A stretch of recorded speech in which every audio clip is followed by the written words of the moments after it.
number of wins that Cloud9 has, or rather the lack of them, saying, well, they've got nothing to play for. That is wrong. Here at the Summit, 1,500 for every game that you win. On top of that, Cloud9, you're just playing for respect and honor, and you're trying to get better. Right? Get to a breaking point here. We're going to have Misery sitting with Snaking here in the offlane. Looks like Pilot is thinking about joining up, but it's actually a full 5-man stack here from OG.Seed, prepared for an invasion into their jungle. They're going to get their easy first blood on the Pilot die.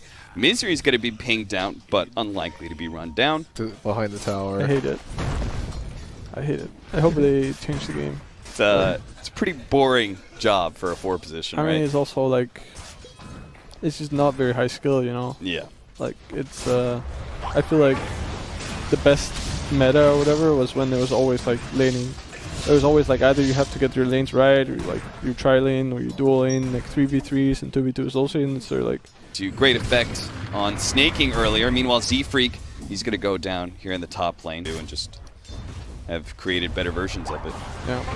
Another jump, another cookie, another spin, unless somehow Misery can get the separation. It's very difficult, but maybe he can get it here. Tries to pump fakes it, gets it at the end there. Ooh. Turns around to Crabfly. Oh, gets shot by the scatter blast. He tries to set it up to get the kill on a Madara here, but Misery may not be fast enough to chase him down. He's actually a little bit faster.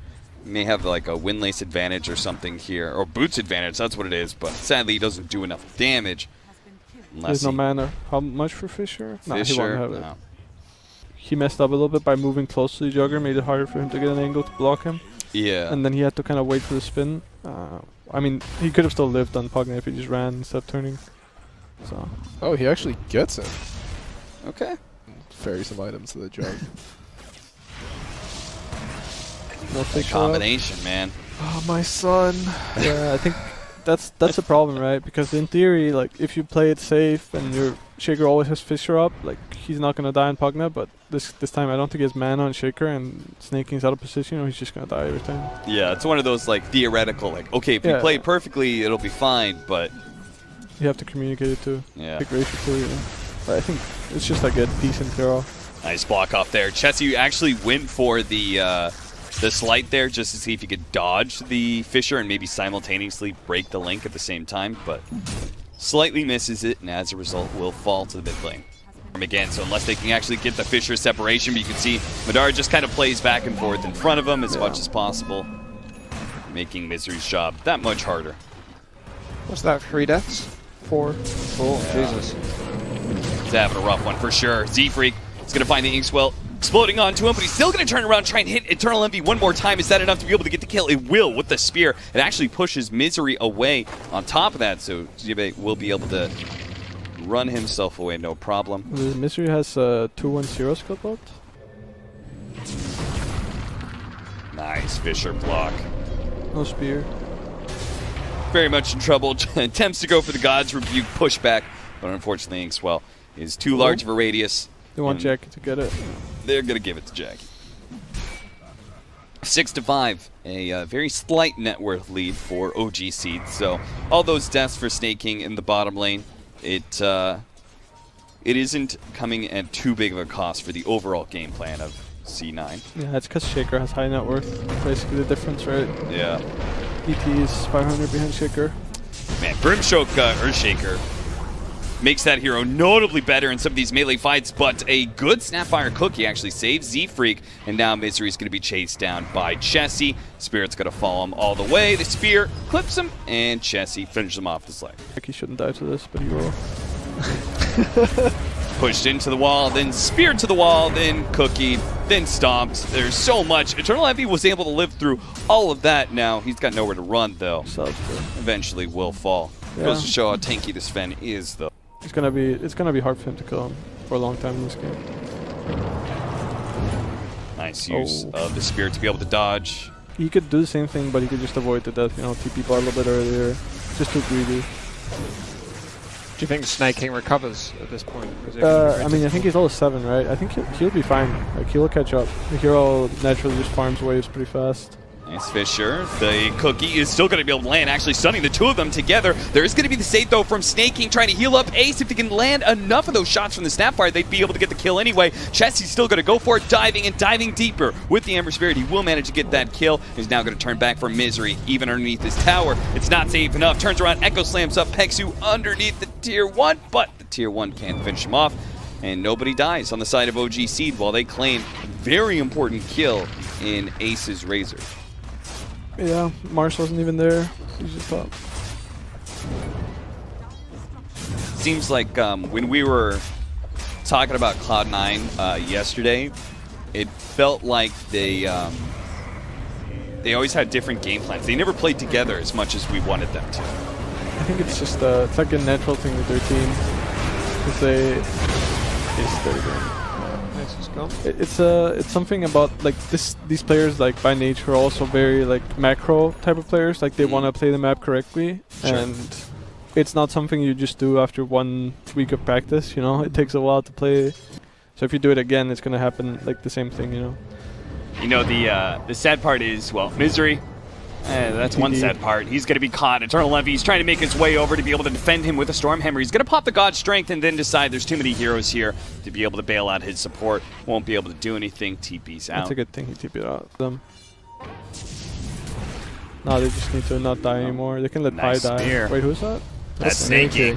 Well, to be honest, it's like Snaking is... because you're talking about how they all need this network. Well, Snaking's going to be the one that tanks the most, right? Because you have to get the Yules. You need your Blink Dagger and Misery. And Eternal Envy's not going to stop farming. He's their win condition. Yeah, Misery, he's going to get caught again. Speared back into OG.Seed. This use of pick up a Blink Dagger on the Mars, just allowing to really continue to push the advantage that they hold right now. Yeah. They're just playing fast and abusing that. Cloud9's not ready. They were punishing them on the lanes. Is that something you can sense in the game when you're just like... Never know. The thing about Jug is like he's a hero that doesn't necessarily scale very well because he's very Omnislash reliant, and he's basically he might just kill one hero with Omnislash, but even then he's against Pugna, and the Razor's gonna have Yules, you know, so they have ways to play around Jugger. The problem is for them that OG.Seed have so many good spells. Like they have Snapfire, Ember has good spells, ET gives a lot of amp with his aura. They have some Mars, you know, and Dire's teamfight is kind of not reliable in the same way. Like they have Shaker with Echo Blink, but yeah, he's not gonna get it. Doesn't even have Blink. Yeah, and they just don't have enough ways to really do anything on the map because his Razor Pugna are kind of limited to the Shaker enabling them, and he's not ready. So they really need to prioritize Misery getting a Blink. It's really important for them.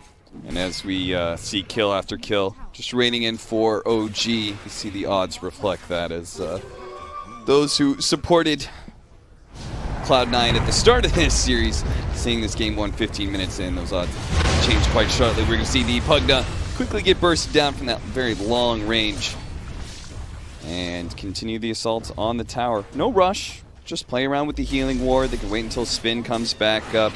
Again, they just know Cloud9 does not feel comfortable fighting them right now. Yeah, they're playing well. They understand that this Dire lineup is really item dependent. So if they don't let them have items, like they will just keep getting leads. You know, they're not doing like solo moves where they don't see anyone on the map, but they're like shutting down the map smartly. You know, they're not like going on Jackie without anybody showing in the base. They see this Pugna, and they just go on him because Jackie's top. You know, they know they're not ready to fight if they commit on this Pugna mid. Yeah. That's such an Eternal Envy move right there, and that like when he knows he's caught, he just kind of accepts it and gets what farm he can, right? He's just like, well, if I'm dead anyway, might as well be as efficient as possible. Right. We can actually push this a bit. Yeah, they also don't have great Roche, to be honest. Yeah. Like, the Jugger is basically like, he's really good at pushing waves fast early, he's good at hitting towers, he has a lot of sustain, but they've stalled the lead a little bit. It's been around 7 to 8k for a while.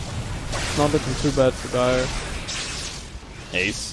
They might chase him here. Getting scared into using a static link. They break it, then go back in. Zibe's going to go, use his ultimate here, try and pin him into the wall. Does manage to land that with Snapfire ultimate raining in. Snaking knows he can't even save him. Even if he tried to go for the life drain, it just wouldn't heal enough with that combination. We've got these items. We should try and make use of them. He's good at, I think he's good at playing the map, and he's good at holding a lead. So basically, he's really good at doing what OG.Seed is doing right now. Okay. It's hard to say. Like when you're losing, sometimes it's better than others. Like sometimes it's easier for a captain to guide when you're losing. You know. Yeah. I wouldn't say he's like bad or good at it particularly, but it just depends on the game. This game I think he feels good because he's positioned 4. He has blink on. He has like some power, you know. If you're playing 5, sometimes it's not really your own hero that's gonna make it happen, and it's hard to make the call. It almost looked like they wanted to kind of bait Snake King atop, but that just harsh, fast initiation from the Mars just left them with little options to be able to work around. They just give up on Snake King, retreat to their own jungle. You use your Echo on the core. That's where Madar's build makes a lot of sense, right? He has the Aegis, yes, but he's also the tower hitter for this team, and he builds the SNY. So it's going to make it a little bit harder for them to actually get that Earthshaker combo that they want to. I mean, OG.Seed have a lot of things they can do about it. They have Cookie as well. They can kind of stop the chain. Ooh. Spears him backwards into the team. A really great play.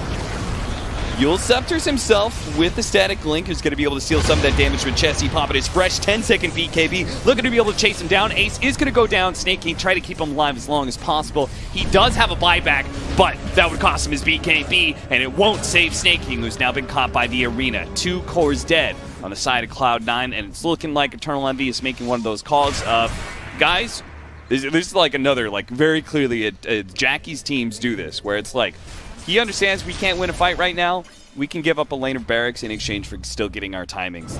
Yeah, we're kind of doing that. I don't know if the team was like on the same page because they lost 2 cores in the base, you know? Yeah, like, ideally, it's fine if they want to give up the racks and like maybe Jackie's close to an item, but this Razor's BKB matters more than anything. Sure. So he needs to be out on the map farming actually when they're going high ground instead he's dying and now he's not going to have BKB. Nice use there. Actually throws out the butt spear, had the bulwark, and then threw a spear directly backwards so he wouldn't have to worry about turn rate.